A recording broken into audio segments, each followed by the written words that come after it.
السلام علیکم. کیوں باسط میاں کیا حال ہے؟ آپ کہاں غائب رہتے ہیں؟ وہ کب شائع ہوگی ہماری کتاب زورخ کا لیکچر جو ہے؟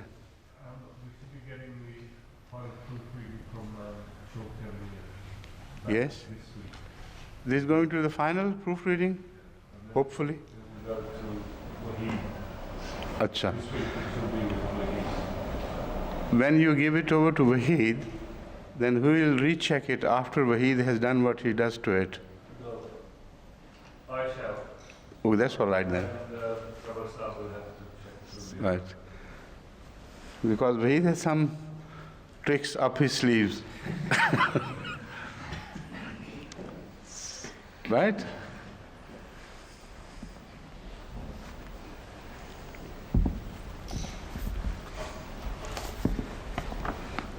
أعوذ بالله من الشيطان الرجيم. بسم الله الرحمن الرحيم. الذين قالوا إن الله عهد إلينا ألا نؤمن لرسول حتى يأتينا بقربان تأكله النار قل قد جاءكم رسل من قبلي بالبينات وبالذي قلتم فلم قتلتموهم إن كنتم صادقين فإن كذبوك فقد كذب رسل من قبلك جاءوا بالبينات والزبر والکتاب المنیر.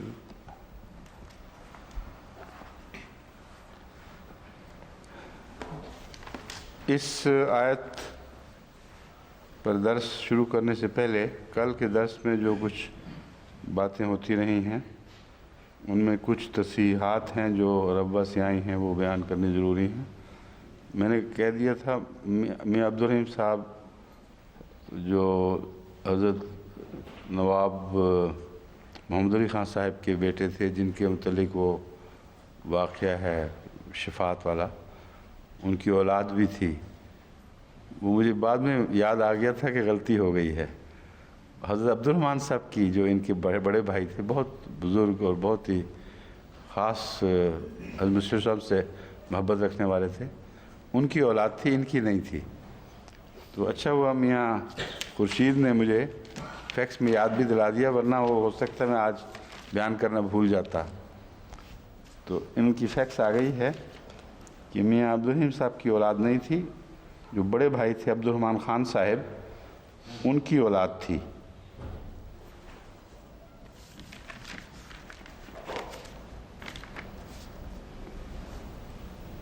اور دوسری بات ہے سید احمد شہید صاحب سے متعلق میں نے جو بیان کیا تھا کہ مجھے یاد ہے کہ میں نے کسی مطالعہ کے دوران یہ پڑھا تھا کہ ان کا قتل مشکوک ہے، اور ایسی روایات ملتی ہیں جن سے پتہ چلتا ہے کہ سید احمد شہید صاحب جو شہید کہلاتے ہیں، وہ شہید نہیں، شہید کا مرتبہ تو ہوگا لیکن قتل نہیں ہوئے. اس ضمن میں حافظ مظفر احمد صاحب نے مجھے ایک حوالہ بھجوایا ہے، ایک مشہور کتاب، مستند کتاب جو غلام رسول صاحب مہر کی لکھی ہوئی ہے شہید احمد صاحب شہید پر. وہ حوالہ ایسا ہے جو دلچسپ ہے اور پڑھنے کے لائق، اور اسی بات کی تائید کرتا ہے جو میں نے بیان کی تھی. سید احمد شہید کے مستند سوانح مرتبہ غلام رسول مہر میں ان کی شہادت میں اختلاف، بلکہ ان کی غیبوبت کے عقیدہ کا ذکر موجود ہے، جو ان کے بعض عقیدت مند اب بھی ان کو زندہ جانتے ہیں. مصنف کے مطابق سید صاحب کے حملہ آور ہو کر ہجوم میں گھسنے اور زخمی ہونے پر تو روایات متفق ہیں کہ وہ حملہ کر کے ہجوم میں گھس گئے تھے، مگر شہادت کے بارے میں کوئی روایت نہیں ملی، بلکہ بعض ایسی روایات ہیں کہ آپ میدان جنگ سے غائب ہو گئے اور مشہور ہو گیا کہ گجر آپ کو اٹھا کر لے گئے ہیں. وہ اس علاقے میں گجر تھے، تو وہ زخمی حالت میں اٹھا کے لے گئے ہیں، یا اس حملے کے دوران جو ہنگامہ بپا ہوا ہے اس میں کچھ ان کے ساتھی ان کو لے کر الگ ہو گئے. یہ روایت بیان کی جاتی ہے. سرحد کے بعض اکابر نے واقعہ بالا کوٹ کے بعد سید صاحب کو زندہ دیکھنے کی روایات بھی کی ہیں. جبکہ دوسری روایات کے مطابق سکھ سردار شیر سنگھ نے مارکہ بالاکوٹ کے بعد گرفتار مسلمانوں سے سید صاحب کی لاش شناخت کرنے کو کہا. یعنی ان کو بھی پکا پتہ نہیں تھا کہ شہید ہو سکے ہیں کہ نہیں. انہوں نے لاش شناخت کرنے کو کہا تو انہوں نے ایک بے سر دھڑ کے بارے میں کہا کہ یہ خلیفہ کی لاش ہے جس کا سر ہی نہیں تھا. اب یہ بڑی مشکوک سی گواہی بنتی ہے لاش کے متعلق. تب اس کے ساتھ ایک سر تلاش کر کے دفن کر دیا گیا. اب سر کہیں سے اور اٹھایا اور اس کے ساتھ دفن کر دیا گیا. اور یہ مدفون جو آج سید صاحب کی قبر قرار دیا جاتا ہے بالاکوٹ کے پشتے سے نیچے جنوبی اور شرقی سمت دریا کے کنارے پر ہے. یہ کتاب ہے سید احمد شہید مرتبہ غلام رسول صاحب مہر صفحہ 414 444 تک جو تفاصیل ہیں ان کا خلاصہ یہ بیان کیا گیا ہے.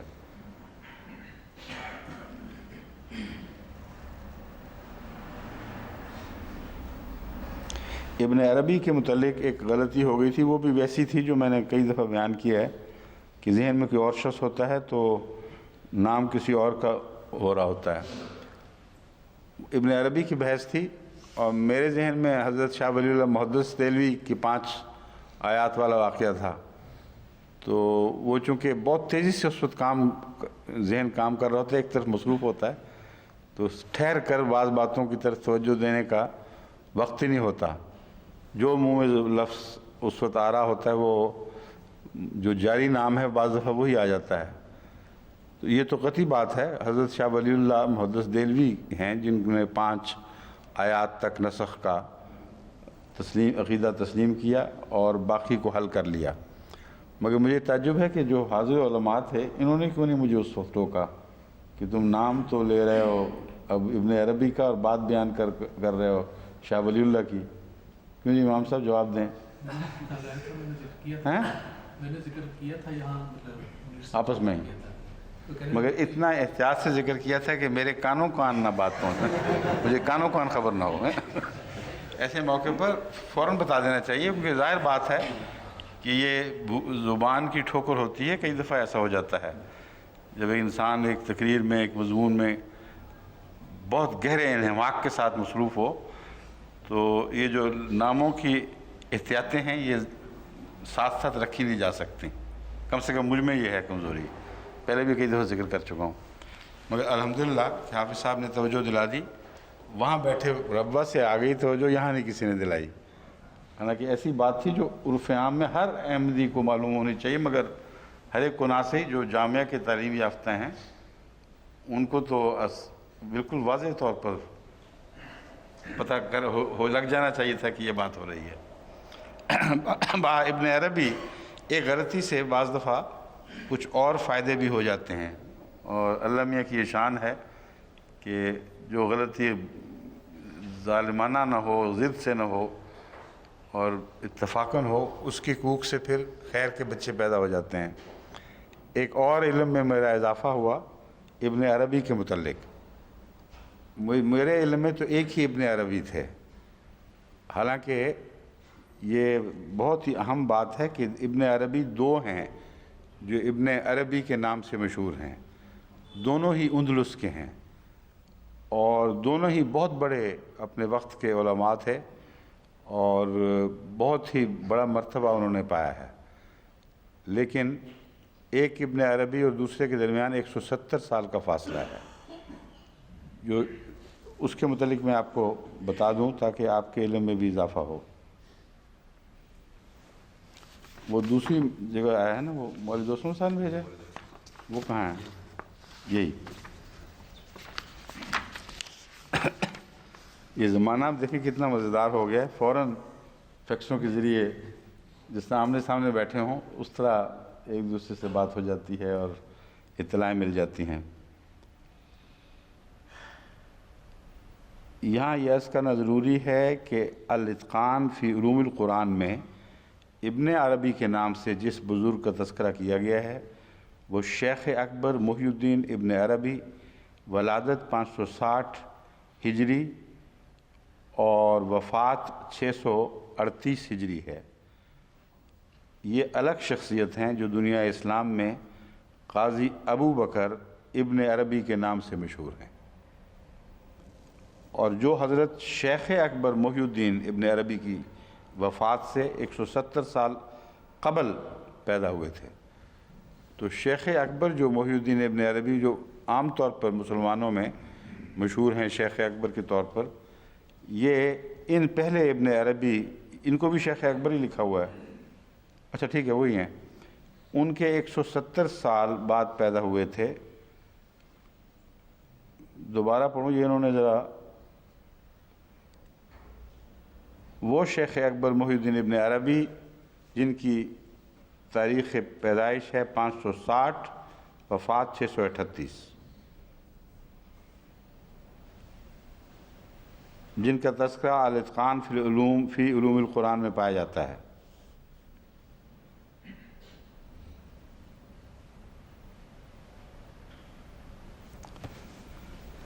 کہتے ہیں وہ جن کا الاتقان میں ذکر ملتا ہے وہ الگ شخصیت ہیں۔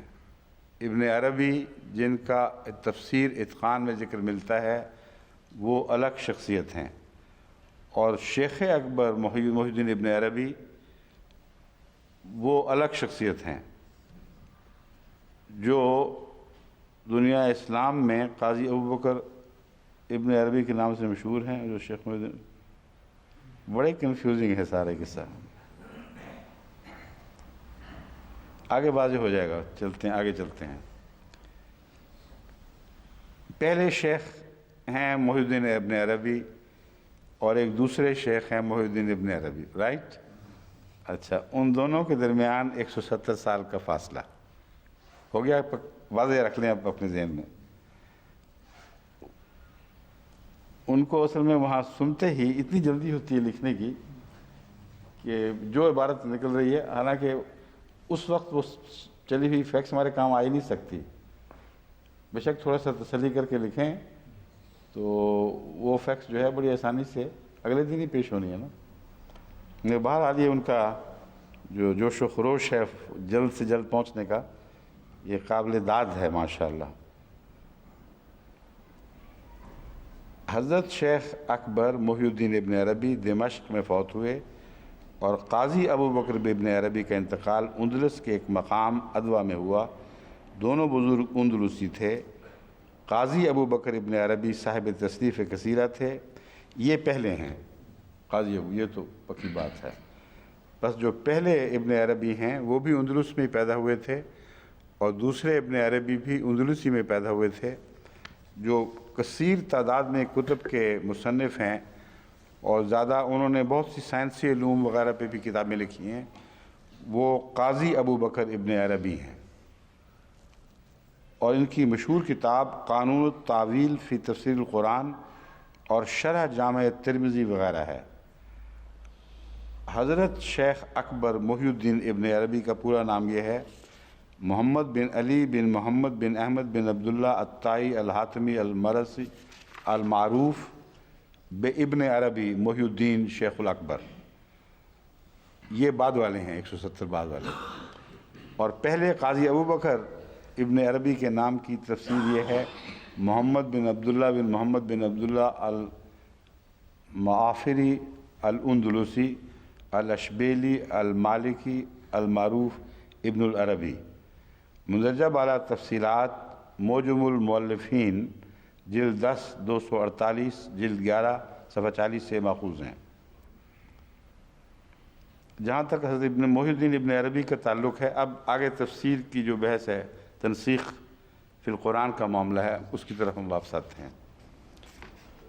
5 والی بات تو بہرحال حضرت شاہ ولی اللہ محدث دہلوی کی ہے، وہ آخری ہیں حضرت مسیح السلام سے پہلے جنہوں نے تمام دوسرے اختلافات کو خدا تعالیٰ کے فضل سے حل سمجھ کر آخری فیصلہ یہ دیا کہ باقی سب باتیں فرضی ہیں، صرف 5 ایسی جگہیں ہیں جہاں نسخ کا عقیدہ ماننا پڑتا ہے، اور حضرت مسیح موعود علیہ السلام نے اس 5 والے عقیدے کو بھی اوور بورڈ پھینک دیا اور ان کے حل پیش فرمایا اور کہا کہ سوال ہی نہیں پیدا ہوتا، قرآن کریم میں کوئی نسخ نہیں۔ ابن عربی یہ جو شیخ اکبر جو ہیں یہ بھی نسخ کے قائل تھے، لیکن ان کے متعلق جو روایات ملی ہیں، ایک روایت کے مطابق 20 آیات تک یہ پہنچے تھے کہ 20 آیات سے بالا جو ہیں وہ تو حل شدہ ہیں، 20 میں ضرور نسخ ہے، اور ایک روایت کے مطابق یہ 21 کے نسخ کے قائل تھے۔ اب یہ جو ہے 21 اور 20 کی بحث، یہ کس ابن عربی کے متعلق ہے؟ قاضی صاحب کے متعلق یا دوسرے ہیں؟ یہ جو ہے نا رگمارول، اس میں پڑھ کے اس میں سے نکال کے مجھے بعد میں بتانا ہے۔ حافظ مظفر صاحب نے بھی ان کا ذکر کیا ہے۔ حافظ مظفر صاحب لکھتے ہیں ابن عربی کے عقیدہ نس، اب انہوں نے ابن عربی کی تفصیل نہیں بتائی کہ یہ کون سے ابن عربی ہیں۔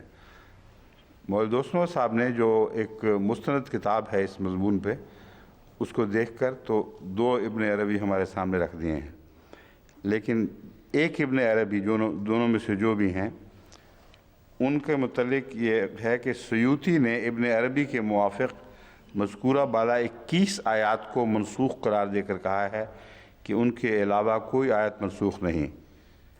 حضرت شاہ ولی اللہ محدث دہلوی خود یہ لکھ رہے ہیں، اصل میں اس کتاب سے حوالہ دیا ہے، اس میں دونوں باتوں کا پتہ چل جاتا ہے۔ وہ کہتے ہیں کہ سیوطی نے ابن عربی کے موافق مذکورہ بالا 21 آیات کو منسوخ قرار دے کر کہا ہے کہ ان کے علاوہ کوئی آیت منسوخ نہیں، مگر میرے نزدیک نسخ صرف 5 آیات میں ہے۔ الفوز الکبیر عربی، مطبع کون سے؟ علیمی، لاہور۔ یہ فوز الکبیر ان کی حضرت شاہ ولی اللہ صاحب محدث دہلوی کی کتاب ہے، تو ٹھیک ہے، تو ان کا حوالہ مل گیا جس میں دونوں ثبوت مل گئے، مگر وہاں ابن عربی کی تفصیل نہیں، وہ آپ نکال لیں ان میں سے کون سے ہوں گے۔ وہ یہ لے لیں۔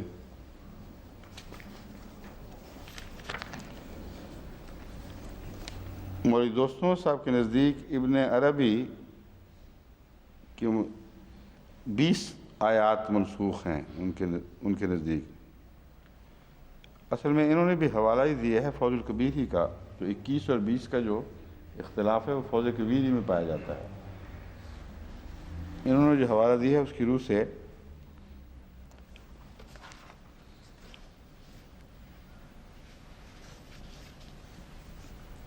یعنی حضرت شاہ ولی اللہ محدث دہلوی لکھتے ہیں بعض مصنفین کی آراء دے کر کہ ابن عربی کے موافق تحریر کر کے قریباً 20 منسوخ آیتیں گنوائی ہیں، دوسری جگہ 21 لکھا ہوا ہے، تو قریباً سے تو وہ مسئلہ حل ہو جاتا ہے، 20-21 کے درمیان ہے امکان، لیکن فقیر کو ان 20 میں بھی اکثر کی نسبت کلام ہے، باوجود ہی کہ ان میں بھی بعض کی نسبت اختلاف ہے، اور ان کے علاوہ اور کسی آیت کے لیے دعویٰ نسخ صحیح نہیں، اور آیت استیزان اور آیت قسمت اور آیت احکام میں عدم نسخ صحیح ہے۔ اب صرف 19 آیتیں منسوخ رہ گئیں۔ میں کہتا ہوں ہماری تحریر کے موافق 5 ہی آیتوں میں نسخ ثابت ہو سکتا ہے۔ 5 والی بات پہ پورا اتفاق ہے۔ اب ایک اور بریگیڈیئر صاحب کی فیکس ملی ہے، عبد الوہاب صاحب کی، وہ جو ایک مشکل سا لفظ تھا میٹیورائٹسسٹ، میں نے کہا تھا ڈکشنری میں ہمیں کہیں نہیں ملا، لیکن ہو سکتا ہے اصطلاح ہو کوئی، تو انہوں نے کہا یہ درست بات ہے، یہ اصطلاح ہی ہے جو سیگن اور اس کے ساتھی جو اس فن کے ماہر ہیں ان کی اصطلاح ہے۔ عرف عام میں میٹیورائٹ اور میٹیور کا فرق نہیں سمجھا جاتا، یہ 2 الگ الگ چیزیں ہیں، اور اس علم کے ماہر ہیں وہ ان میں سے ایک مضمون سے تعلق رکھتے ہیں۔ اب انہوں نے تفصیل جو بھیجی ہے وہ بالکل درست اسی طرح ہی ہے۔ میٹیور وہ ان باڈیز کو کہتے ہیں فضا میں جو ہر وقت پھر رہی ہیں، بے شمار ہیں، جو ستاروں کے ٹکڑے مختلف سائز کے چھوٹے بڑے بہت بڑے بڑے ہجوم بھی ہیں ان کے، وہ سارے میٹیورائٹس کہلاتے ہیں۔ اور جب وہ زمین میں ان میں سے کوئی داخل ہو اور سٹرائک کرے یا رستے میں جل جائے تو اس میٹیور کو میٹیورائٹ کہا جاتا ہے، یعنی زمین میں داخل ہونے والا۔ اور وہ جو ماہرین ہیں اس فن کے، سیگن جیسا کارل سیگن ہے جس طرح، وہ میٹیورائٹس کے ماہر نہیں ہیں، میٹیورز کے ماہر ہیں۔ یعنی تمام کائنات میں میٹیورز کے مضمون کی اسٹڈی کرنے والے اور ان کے حالات، ان کا آغاز، ان کا بیہیویئر، کیسے وہ پھر رہے ہیں، کیا کیا ہو رہا ہے، کون سی طاقتیں ان پر کام کر رہی ہیں، اس سب مضمون کو میٹیور سے تعلق ہے، میٹیورائٹ سے نہیں۔ میٹیورائٹ اس کا ایک چھوٹا سا حصہ ہے۔ اور میٹیورٹکس یہ ہے سائنس آف اسٹڈی آف میٹیورس۔ تو چونکہ یہ لفظ ہے میٹیورٹکس، میٹیورولوجی نہیں ہے۔ میٹیورولوجی تو موسموں وغیرہ اور اس قسم کے جو اسٹڈی آف ویدر یہاں ٹھیک ہے، میٹیورولوجی اس کو کہتے ہیں۔ تو میٹیورولوجسٹ جو ہے اس کو میٹیور سے کنفیوز نہیں کرنا چاہیے۔ میٹیورولوجی اور چیز ہے، میٹیور اور چیز ہے، میٹیورائٹس اور چیز ہیں۔ یاد ہو گیا سب کو؟ کیا یاد ہوا ہے امام صاحب بتا دیں؟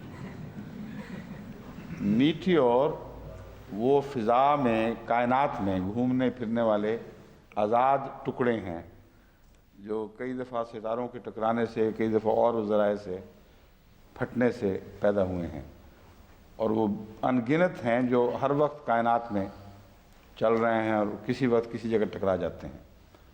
وہ میٹیورز ہیں۔ میٹیورائٹس ان میں سے وہ ہیں جو زمین میں داخل ہونے کی کوشش کرتے ہیں اور شیطان مارد کی طرح ان کے ساتھ بیہیویئر ہوتا ہے، پھر آگ کے شعلے ان کو پیروی کرتے ہیں اور جلا دیتے ہیں اور زمین کو ان کے فتنے سے بچاتے ہیں۔ یہ ہو گیا میٹیورائٹس۔ اور جو ماہرین ہیں وہ میٹیورائٹس کے نہیں بلکہ میٹیورز کے ماہرین ہیں، اور ان کی جو سائنس ہے وہ میٹیورٹکس کہلاتی ہے۔ ٹھیک ہے؟ یہ انہوں نے چیمبرز ڈکشنری سے، جو بڑی ڈکشنری ہے چیمبر کی، اس سے نکال کے مجھے بھجوایا ہے۔ اور میٹیورولوجی کا میٹیور سے تعلق نہیں، یہ موسموں کی سائنس کا نام ہے، موسم کیسے عادتیں بدلتے ہیں۔ اور یہ جو میٹیورٹکس ہے اسی سے وہ فتنہ لفظ نکلا ہے، میٹیورٹسسٹ۔ اور کہتے ہیں یہ اصطلاح ہے ان کی، جو کارل سیگن وغیرہ کو، ان کے جو گروپ ہے ان کو پسند ہے، وہ یہی لفظ استعمال کرتے ہیں اپنے لیے۔ ہو گیا سارا مسئلہ؟ ایک رہ گیا باقی سے۔ ایک اور بھی فیکس آئی ہوئی ہے، وہ تو صرف ایک ایمان میں اضافے کے لیے اصل جو تار آئی تھی کسولی سے، یہ اس کا فوٹو اسٹیٹ میاں خورشید احمد صاحب نے بھجوایا ہے۔ یہ حضرت مولوی شیرلی صاحب کے نام معلوم ہوتی ہے، معلوم ہوتا ہے وہ انگریزی دان تھے نا اس وقت، انہوں نے تار بھیجی ہوگی اور لکھا ہوگا، حالات لکھے ہوں گے ان کے، تو وہ یہ جواب وہاں سے آیا ہے۔ شیر علی قادیان کے سے لکھا ہوا ہے، sorry nothing can be done for Abdul Karim. تو یہ ریکارڈ میں اصل تار موجود ہے۔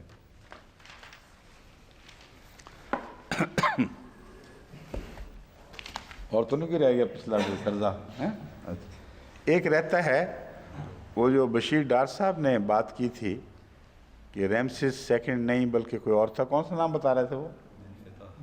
منفتح تو اس کا بیٹا تھا، ریمسس کا بعد کا ہے۔ یہ پہلا سیٹی تھا، سیٹی جو باپ تھا وہ سیٹی تھا، اور اس کے آگے پھر ریمسس سیکنڈ جو ہے یہ ہوا ہے۔ میں نے دوبارہ چیک کیا ہے سرسری طور پر، تو اب جو تقریباً متفق رائے اہل علم کی، یہود علماء کی اور دوسروں کی ہے، وہ یہی ہے کہ ریمسس سیکنڈ ہی تھا جس کے زمانے میں ایکسوڈس ہوا ہے، اور کئی اور اس کے شواہد ایسے ملتے ہیں جس کی وجہ سے مجھے اس پر زیادہ اطمینان ہے بنسبت کسی اور کے۔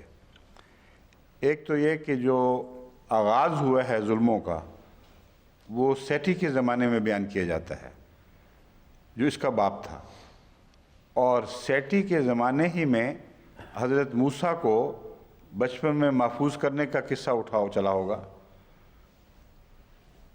اگر اس کو ریمسس کے زمانے میں شمار کریں تو یہ واقعہ پھر تاریخ کے لحاظ سے بالکل غلط جگہ پلیس ہو جاتا ہے۔ وہ تو بہت لمبا عرصے تک رہا ہے، بعد میں پھر ہجرت کب کی اور واپس کب آئے۔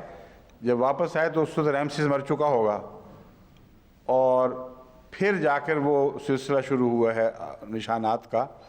تو ان کا زمانہ حضرت مسیح سے پھر بہت قریب آ جاتا ہے، 1100 سال سے زیادہ 1100 سال سے زیادہ نہیں رہتا، اور یہ غلط بات ہے کیونکہ ویسے بھی 1300 سال کا جو فاصلہ ہے وہ ہمارا جماعتی رجحان طبی طور پر اسی طرف ہے کہ حضرت مسیح کے ساتھ جب اور بہت سی مشابہتیں ہیں تو بعید نہیں کہ زمانے کی مشابہت بھی پائی جاتی ہو، اور کم و بیش 1300 سال بعد حضرت موسیٰ کے 1300 سال کے بعد حضرت مسیح پیدا ہوئے ہوں۔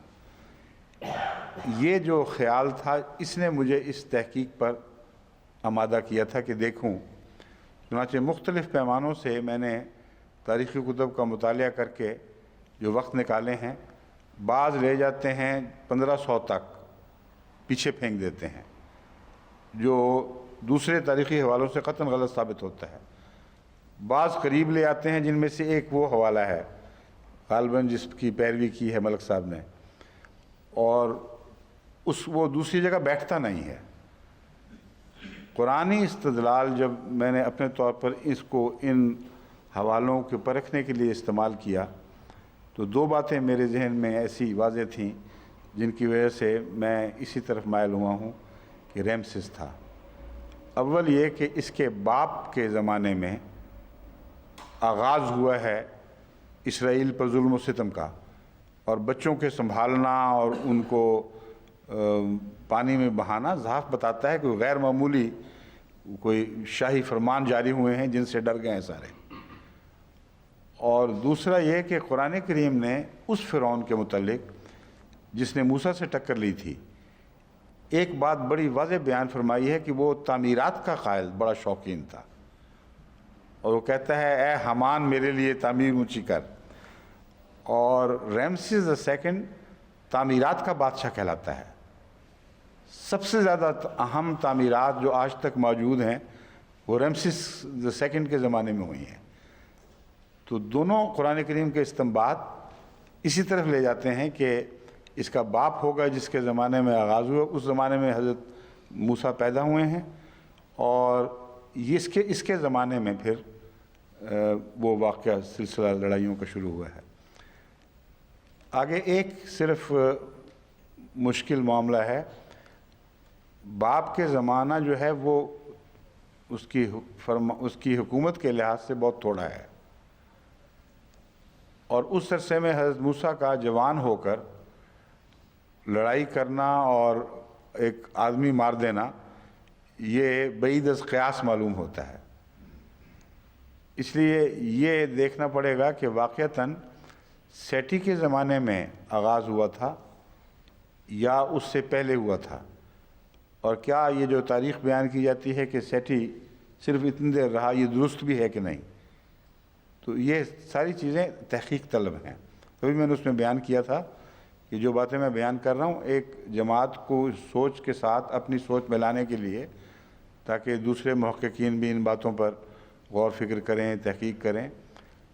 پہلے بتا دیتا ہوں کہ ہم یہ کام کر رہے ہیں، مگر آخری جب تحقیق شدہ صورت سامنے آئے گی جو ابھی جاری ہے اس وقت انشاءاللہ تعالی آپ کو بتایا جائے گا۔ اس عرصے میں جو بھی محققین اپنے طور پر وہ تحقیق کریں، اس خیال کے موافق ہو یا مخالف ہو، وہ بے تکلفی سے مجھے بھجوائیں، ان باتوں کو بھی ہم تحقیق میں لے آئیں گے۔ ایک بیچ کا جو گوشہ تھا وہ ابھی تک کافی اندھیروں میں ہے، اس پر بھی مزید تحقیق کے لیے ایجپشولوجی کی طرف توجہ کرنی چاہیے۔ ایجپٹولوجی کہلاتی ہے یہ شبد، جو بھی اس کا تلفظ ہے۔ ایجپٹ کے علوم سے متعلق آج تک ہمارا کوئی ماہر پیدا نہیں ہوا، اور اس علم میں ہمیں ضرور ماہرین پیدا کرنے چاہیے، کیونکہ قرآن کریم کی صداقت سے تعلق میں بہت ہی اہم ایسے امور ہیں جو ایجپٹ کی تاریخ اور اس کا کھوج لگانے کے نتیجے میں ہمیں قرآن کی تائید میں مل سکتے ہیں۔ تو اس لیے بجائے اس کے کہ صرف غیروں پر انحصار کیا جائے، ہمیں خود بھی تحقیق کرنی چاہیے۔ ایک نہیں بلکہ چند ایسی پروجیکٹس ہیں جن میں تحقیق ہونی چاہیے اور احمدی ماہرین کو تحقیق کرنی چاہیے۔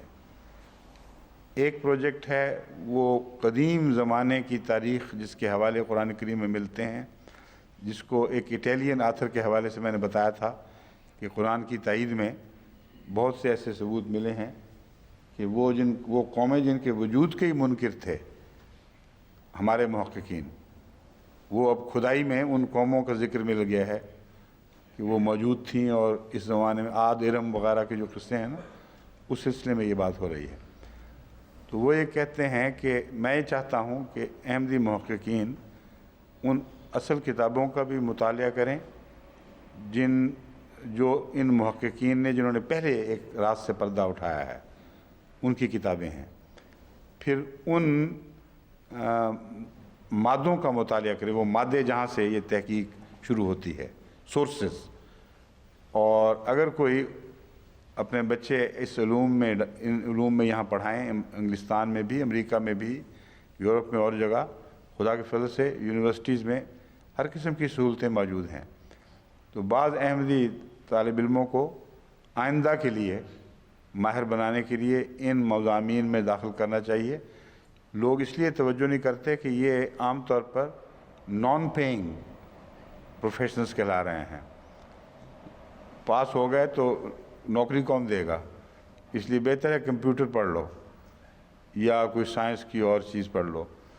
تو اس لیے مگر تحقیق کا جذبہ اور شوق ہو تو یہ کرنا چاہیے، اور اس میں بھی آگے خدا کے فضل سے بہت سے نئے ایسے امکانات پیدا ہو رہے ہیں۔ یونیورسٹیز کو طلب ہے ان ماہرین کی، تو رزق کا تو اللہ تعالیٰ انتظام کر دے گا، مگر ہمیں ماہرین ضرور چاہیے۔ ایک مضمون ہے جو تحقیق طلب اسی سلسلے میں، وہ ہے پرانے ایجپٹ کی سلیں، سلیب میں ان کی جو سلیبز ہیں، سلیبیں نہیں سلیبز، ان کا مطالعہ، اور اس کے لیے ایجپٹ کی پرانی زبان کیا کہتے ہیں، گریفل، اس میں مجھے نام یاد تھا لیکن ہائروگلف،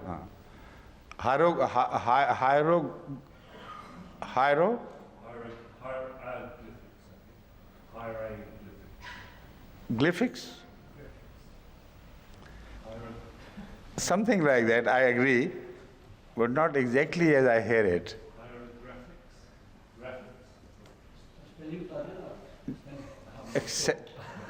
Anyway, something like that. It's not essential that we recall the right word now here.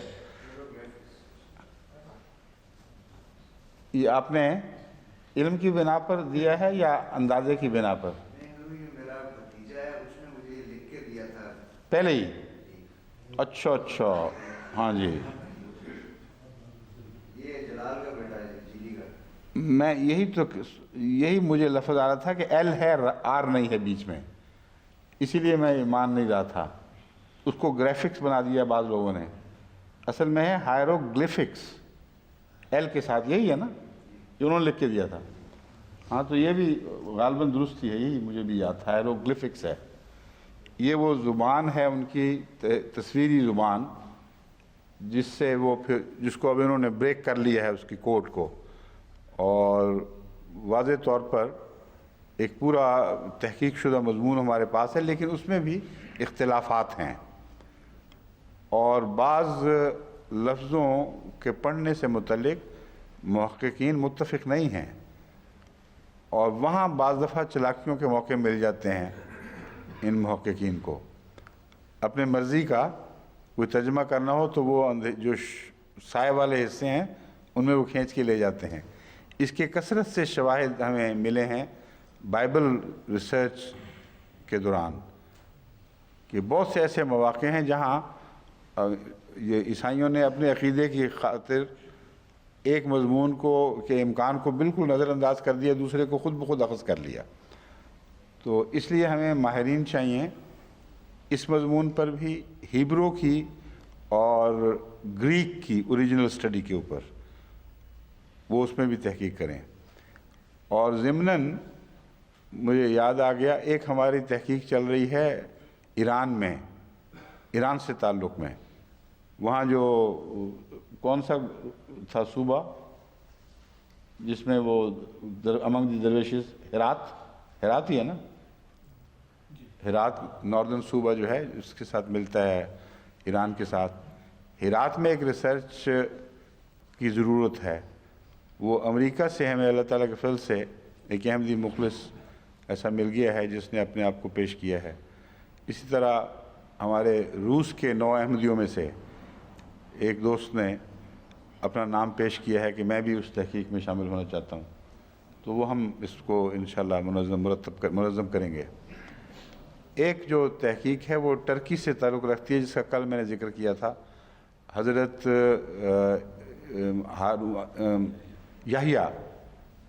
یحییٰ کہاں گئے، کہاں غائب ہوئے، اور جن 2 یحییٰ کا ذکر ملتا ہے وہ کون تھے، اور وہ اس جزیرے کی کیا حالت ہے۔ اب پتموس جزیرہ جو ہے وہ ابھی تک آباد ہوا ہے یا نہیں ہوا، تو میرے خیال میں ہمارے جو راشد صاحب اس وقت سن رہے ہوں گے درس، ٹرکی کے مبلغ، وہ ابتدائی تحقیق تو فوراً شروع کر دیں، معلومات حاصل کریں کہ ایفیسس وہاں سے پتہ نہیں کتنی دور ہے، بہت زیادہ دور تو نہیں ہوگا، بہرحال اسی ملک کا حصہ ہے، یا اب وہ رہا بھی ہے کہ نہیں نئے جغرافیہ میں۔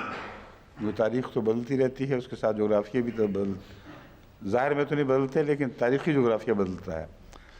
تو یہ وہ ابتدائی تحقیق شروع کر دیں، اور پھر اگر ان کے لیے یعنی ممکن ہو وہ ٹرکی کے دائرے میں ہی ہو یا باہر بھی ہو تو وہ جا سکتے ہوں، تو مجھے لکھیں، فوری طور پر فیکس کریں کہ ہم تیار ہیں، پھر وہ تحقیق کریں گے۔ وہ پیٹموس بھی جا سکتے ہوں تو جائیں، کیونکہ بعید نہیں کہ پیٹموس میں کوئی ایسی غاریں مل جائیں، یہ اکیلے تو کھدائی نہیں کر سکیں گے، لیکن بہرحال ایک امکان کی طرف اشارہ ضرور کر سکتے ہیں کہ یہاں تحقیق کو آگے بڑھانے کی ضرورت ہے، کچھ انویسٹمنٹ کی ضرورت ہے۔